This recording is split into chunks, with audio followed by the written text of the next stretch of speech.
Hello दोस्तों, मैं हूं वैभव और आपका स्वागत है इस चैनल में जिसका नाम है द कंफ्यूज कंज्यूमर। काफ़ी इंटरेस्टिंग टॉपिक के साथ हम आज फिर से आपके सामने आए हैं। एक छोटा सा बंदर जिसका वेट सिर्फ 500 ग्राम था, जिसे उसकी माँ ने जन्म के तुरंत बाद ही एक्सेप्ट नहीं किया और आज पूरे इंटरनेट का वो फेवरेट बन गया है।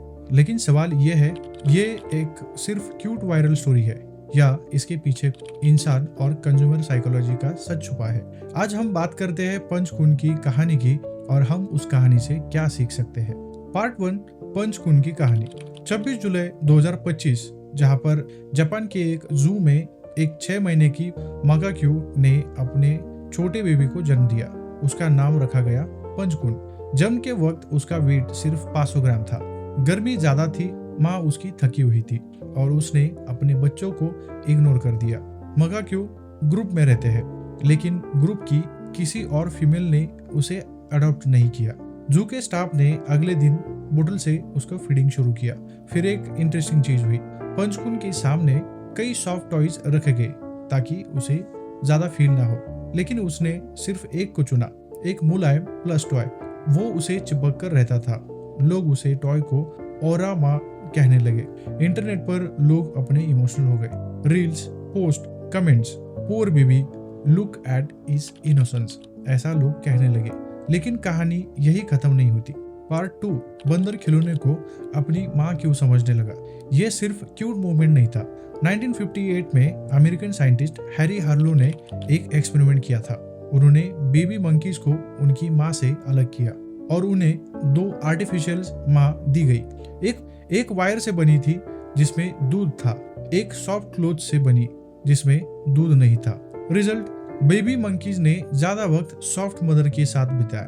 भूख लगती थी तो वो वायर वाली के पास जाते थे और फिर तुरंत सॉफ्ट वाली के पास फिर से लौट आते थे। इससे क्या प्रूव होता है?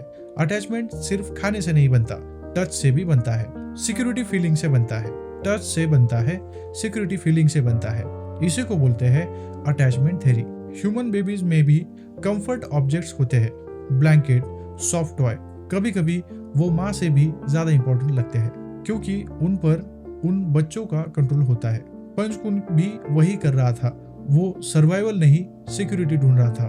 पार्ट 3, क्या बंदर भी इमोशंस फील करते हैं? साइंटिफिक स्टडीज के मुताबिक हाँ, मंकीज और ह्यूमन के एंसेस्टर सेम थे। उनके ब्रेन में भी सेम थे। अमिगडाला फियर के लिए, एंटीरियर सिंगुलेट कॉर्टेक्स एम्पैथी के लिए, प्रीफ्रंटल कॉर्टेक्स कंट्रोल के लिए। स्ट्रेस में मंकी का कॉर्टिसोल लेवल बढ़ता है, बिल्कुल ह्यूमंस की तरह। उनमें दुख, डर, प्यार, अटैचमेंट, ये सभी होता है। लेकिन एक डिफरेंस है, हम इंसान अपनी फीलिंग्स को लैंग्वेज से एक्सप्रेस कर सकते हैं और बंदर बिहेवियर के साथ एक्सप्रेस करते हैं। पार्ट 4, फिर ग्रुप ने पंचकुन को अटैक क्यों किया?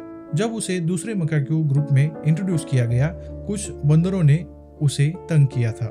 एक फीमेल ने उसे खींच भी लिया था। ये ऐसा क्यों हुआ?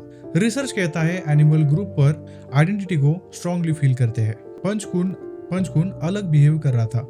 वो टॉय से चिपका रहता था, सोशल सिग्नल समझ नहीं पा रहा था और ग्रुप ने उसे डिफरेंट माना। और जो अलग होता है वो आसान टारगेट बन जाता है। ये सिर्फ एनिमल में नहीं होता, हम ह्यूमंस में भी होता है। पार्ट 5, अब कंज्यूमर का एंगल क्या है? अब यहाँ से कंफ्यूज कंज्यूमर का एंगल शुरू होता है। पंचकुन को सिक्योरिटी चाहिए थी, उसने प्लस टॉय को पकड़ लिया। हम क्या करते हैं? हम भी सिक्योरिटी ऑब्जेक्ट्स पकड़ लेते हैं। Latest phone, branded shoes, EMI पर कार, फ्लैश सेल परचेस। आपके लिए एक सवाल है, क्या हमें प्रोडक्ट चाहिए या सिक्योरिटी फीलिंग? जैसे पंचकुन टॉय से चिपक गया, वैसे ही हम अपने ब्रांड से चिपक जाते हैं। ब्रांड हमें सोशल एक्सेप्टेंस देता है, ग्रुप में फिट होने का एहसास देता है। पार्ट 6, वायरल स्टोरी का बिजनेस मॉडल। और एक लेयर समझो, पंचकुन वायरल क्यों हुआ? पहला है emotions, cute plus helpless plus attachment. आज की डेट में इंटरनेट अटेंशन इकोनॉमी पर चलता है। Emotion is equal to engagement, engagement is equal to ads और एड्स इज इक्वल टू पैसा। इसका मतलब ये बिल्कुल नहीं है कि स्टोरी फेक है, लेकिन ये वायरल होने का भी बिजनेस मॉडल होता है। और जब हम इमोशनल हो जाते हैं तब हम लॉजिकल नहीं रहते। डोनेशन क्लिक कर देते हैं, प्रोडक्ट बाय कर लेते हैं, ट्रेंड फॉलो कर लेते हैं। Part 7, deep question.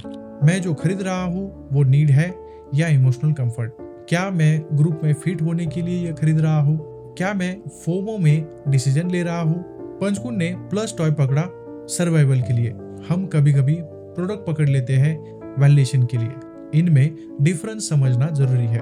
और पार्ट 8 फाइनल रिफ्लेक्शन।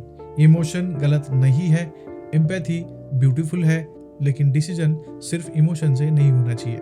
चाहे डोनेशन हो, चाहे शॉपिंग हो, चाहे ब्रांड लॉयल्टी हो। पॉज लो, रुको, वेरीफाई करो, सोचो।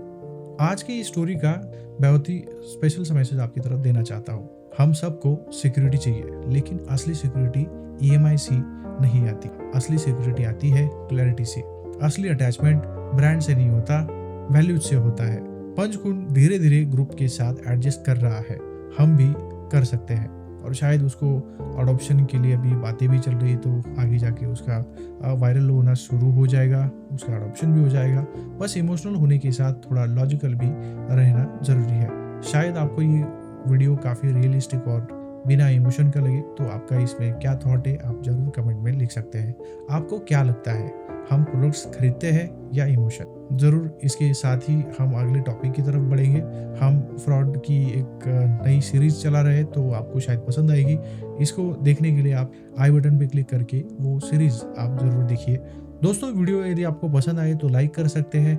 आप चैनल को सब्सक्राइब कर लीजिएगा, इससे मेरा मोटिवेशन भी बढ़ेगा और शायद आपको ऐसी बहुत सारी वीडियोस देखने के लिए मिले। तो दोस्तों, जल्दी मिलते हैं अगले वीडियो में। तब तक के लिए धन्यवाद।